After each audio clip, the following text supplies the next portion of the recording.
కుంభమేళ అంటే ఏంటి? సంస్కృతంలో కుంభ్ అనే పదానికి తెలుగులో కుండ అనేటువంటి అర్థం వస్తుంది. దీనికే ఇంకో పేరు ఏంటంటే కలశం అనే పేరు కూడా ఉంది. కుంభం అనేది జాతక చక్రంలో ఇది ఒక రాశి పేరు. ఆ రాశిలోనే ఈ పండగను నిర్వహిస్తూ ఉంటారు. మేళ అంటే కూటమి, కలయిక లేక జాతర అని చెప్పవచ్చు. ఈ కుంభమేళను నిర్వహించే తేదీలను జాతక చక్రంలో సూర్యుడు, చంద్రుడు, బృహస్పతి యొక్క స్థానాల గమనాన్ని ఆధారంగా చేసుకొని దాన్ని నిర్ణయిస్తారు. దీనిని ప్రాచీన భారత వేదకాలం నుంచి కూడా ఈ మేళను నిర్వహించేటటువంటి ఆచారం ఉన్నది. పురాణాల్లో చూస్తే క్షీరసాగర మథనం తర్వాతకి భాగవత పురాణము, మహాభారతము, రామాయణము, విష్ణు పురాణంలో ఈ కుంభమేళ గురించి ప్రస్తావన అనేది కనిపిస్తుంది. ఈ కుంభమేళలో పుణ్యస్థానాలు ఆచరిస్తారు, దాన ధర్మాలు చేస్తారు.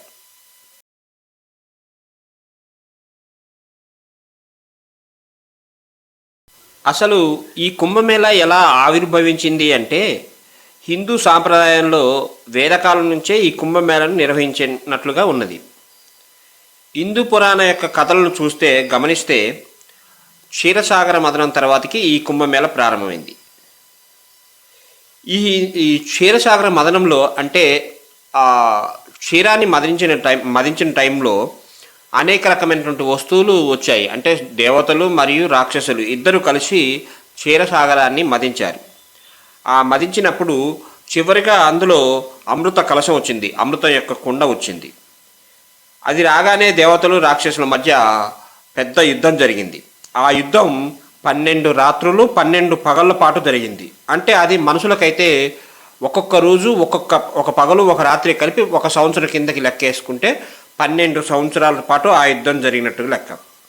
మహావిష్ణువు ఆ అమృత కుంభాన్ని తీసుకొని తప్పించుకు తిరుగుతూ ప్రయాగ, హరిద్వార్, ఉజ్జయిని, నాసిక్లలో కొన్ని అమృత బిందువులను చిలకించాడు. ఎక్కడైతే ఈ అమృత బిందువులు పడ్డాయో ఆ యొక్క ప్రదేశాల్లో ఈ కుంభమేళను నిర్వహించడం అనేది జరుగుతుంది.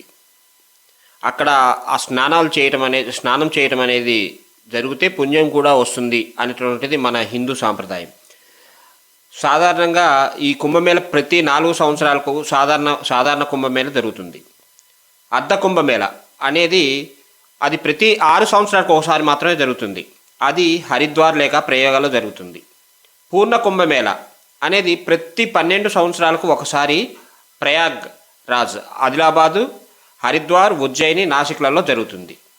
కానీ 12 పూర్ణ కుంభమేళలు కలిపి పూర్తయిన తర్వాతకి ఒక్కసారి అంటే 144 సంవత్సరాలకు ఒక్కసారి ప్రయాగ్రాజ్లో, అలహాబాదులో మహాకుంభమేళ నిర్వహించబడుతుంది. అలా 12 పూర్ణ కుంభమేళ తర్వాత మరలా మొదటి నుంచి మళ్ళీ 12 పూర్ణ కుంభమేళల తర్వాతకి మళ్ళీ మహాకుంభమేళ వస్తుంది. ఆ యొక్క మహాకుంభమేళ ఇప్పుడు 2025లో వచ్చింది. ఇది జనవరి 13 నుంచి ఫిబ్రవరి 26 వరకు 45 రోజుల పాటు దాదాపుగా 50 కోట్ల మంది భక్తులు ఈ యొక్క కుంభమేళలో, ఈ మహాకుంభమేళలో పాల్గొంటారని ఒక అంచనా. ఈ ప్రయాగ్రాజ్లో గంగా, యమున, సరస్వతి నదుల యొక్క త్రివేణి సంగమం ఏదైతే ఉందో ఆ త్రివేణి సంగమం దగ్గర ఎక్కడైతే ఉందో ఆ ప్రయాగ్రాజ్లో 45 రోజుల పాటు జరుగుతుంది. ఇందులో 6 రోజులు ప్రత్యేకమైనటువంటి స్థానం ఉంటుంది. ఆ 6 రోజులకి ఆ 6 రోజుల్లో పుణ్యస్థానాలు ఆచరించి పూజలు చేస్తే ఎక్కువ పుణ్యం దక్కుతుంది అనేటువంటి ఇది ఉంది. అందులో జనవరి 13, 2025 పుష్యమి నక్షత్రం రోజు పౌర్ణమి రోజు నిర్వహించబడుతుంది. జనవరి 14 మకర సంక్రాంతి రోజు, జనవరి 29 మౌని అమావాస్య రోజు, ఫిబ్రవరి 3 వసంత పంచమి రోజు, ఫిబ్రవరి 12 మాఘ పౌర్ణమి రోజు, ఫిబ్రవరి 26 మహాశివరాత్రి రోజు చేసే స్నానం అనేది ఆఖరి స్నానం అన్నమాట. ఈ కుంభమేళలో ముఖ్యంగా పాల్గొనేది సాధువులు, సన్యాసులు, మహాపురుషులు, నాగసాధువులు. వీరు ముఖ్యంగా పాల్గొంటారు.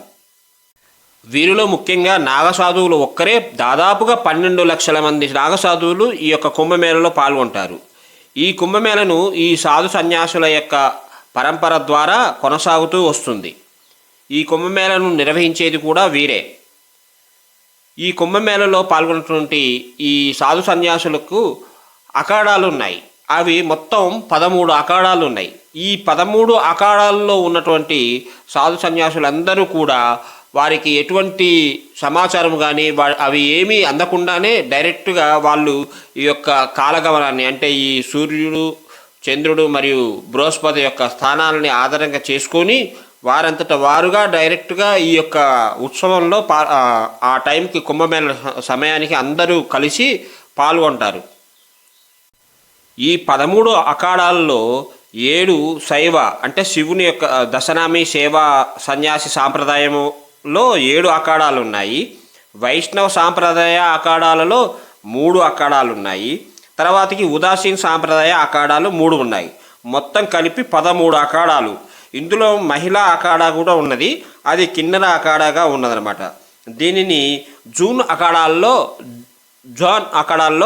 కలిపారనమాట. దీన్ని ఈ మహిళలకు కిన్నెర అఖాడా అని వీళ్ళకి సపరేట్గా ఉన్నది. దీనిని జూనా అఖాడాలో కలిపేశారనమాట. ఈ సాధు సన్యాసులు ఈ 13 అఖాడాల్లో విస్తరించి ఉన్నారు. అయితే అఖాడా అంటే మనకి ఒక అఖండ అనేటువంటి రూపం కూడా వస్తుంది. దీనికే పూర్తి అర్థం ఒక రకంగా చెప్పాలంటే సంస్థ అనే పేరు కూడా వస్తుందన్నమాట. శైవ లేదా శివ దశనామి అఖాడాలు 7 ఉన్నాయి. ఇవి ఒకటి శ్రీ మహానిర్వాణి అఖాడా, శ్రీ అటల్ అఖాడా, శ్రీ నిరంజని అఖాడా, శ్రీ ఆనంద్ అఖాడా, శ్రీ జూనా లేదా భైరవ్ అఖాడా, శ్రీ ఆవాహన్ అఖాడా, శ్రీ అగ్ని అఖాడా. ఇందులో 13 అఖాడాలు కూడా పూర్తిగా ఉత్తర భారతదేశంలోనే స్థాపించబడి ఉన్నాయి. ఈ పూర్తిగా ఉత్తర భారతదేశంలోనే ఉన్నాయి. ఈ దక్షిణ భారతదేశంలో ఏ అఖాడాలు లేవు. ఇక వైష్ణవ సాంప్రదాయ అఖాడాలు చూస్తే అవి 3 ఉన్నాయి. అవి శ్రీ దిగంబర అఖాడా, శ్రీ నిర్మోహి అఖాడా, శ్రీ నిర్వాణి అఖాడా. ఇవి కాకోకుండా ఇంకా ఉదాసీన్ అఖాడాలు, ఇవి 3 ఉన్నాయి. ఉదాసీన్ పంచాయతీ బడా అఖాడా, ఉదాసీన్ పంచాయతీ నయా అఖాడా, తర్వాతకి ఇంకోటి వచ్చేసి నిర్మల్ అఖాడా కూడా ఉదాసీన్ అఖాడా. ఇది గురు గోవింద్ సింగ్ ప్రేరణతోటి స్థాపించబడింది.